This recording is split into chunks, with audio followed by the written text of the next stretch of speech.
writing the epics of Ramayana, Mahabharata, and Bhagavad Gita, where the nations of the West and Europe were just discovering fire. I am a citizen of that golden bird which was building architectural geniuses in the form of the Konark Sun Temple and the Jagannath Puri Temple, when the rest of the nations were practicing hunting and gathering as their form of livelihood. And I am a citizen of that great Bharat which contributed the world with the advances of yoga and the genius of ancient medical science of Ayurveda, when the rest of the world were living lives no different than praise and predators. And when we have thousands of reasons to be glorified, then we as the respective citizen of this motherland will not allow any evils of the past or present to hurt our glory. And therefore, Honorable Speaker, sir, I totally support this proposed bill, and I clearly say that the implementation of uniform civil code would eradicate social discrimination in India. Honorable Speaker, sir, right from the beginning of this house, the members of the opposition bench are asking questions about crimes against women, and crimes against women.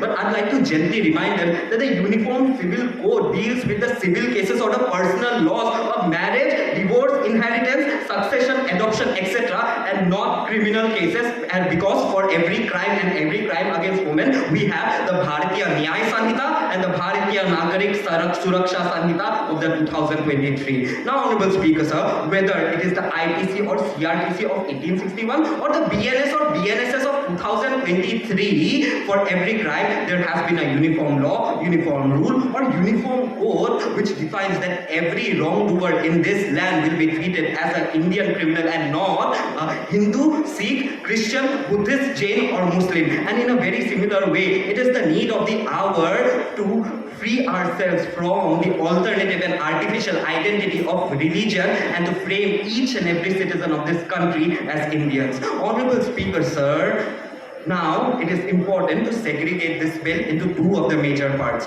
Firstly, Uniform Civil Code, and secondly, social discrimination, which are the two sides of the same coin, because in the absence of a Uniform Civil Code, social discrimination will surely exist in every form, whether it is religion, gender, age, etc. Honorable Speaker, sir, there is a universal scientifically proven rule that the body of a woman gets naturally destroyed if she is forced to marry before or upon puberty. But some of the religious laws does not conform with this rule, which is acting as a wall to prevent or stop the vehicle of progressiveness, equality, and liberty. And therefore, Honorable Speaker, sir, it is our foremost duty to break this wall through the Uniform Civil Code, which will act like those bulldozers which are being used to destroy anti-national elements from the state of Uttar Pradesh. Honorable Speaker, sir, now I think it is a mandatory duty of mine to explain this to my fellow opposition bench members that we are not against any religion, but we are only advocating the implementation of the Uniform Civil Code in the areas of marriage, divorce,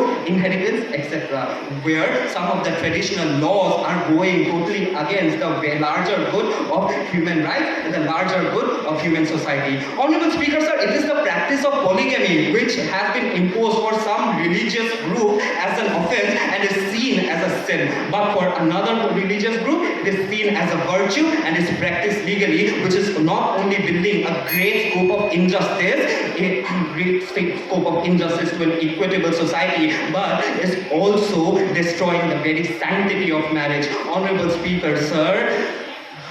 the Uniform Civil Code is mandatory so that every woman from every religious group who are going through the struggle of divorce gets the assured assistance of law, Constitution of India, and the legal framework. The UCC is mandatory so that no anti-woman practices like the triple talaq or divorce without a legal framework or legal settlement is seen as a crime or an offense. Honorable Speaker, sir, it is the right of every child in this country to get the fruits of education, to get the fruits of progress, and it is the right of every child to build their own world with their own ideas with the help of pen and paper. But if some religious laws or rules are making children carry the burden of marriage even before they are ready, then it is our foremost duty to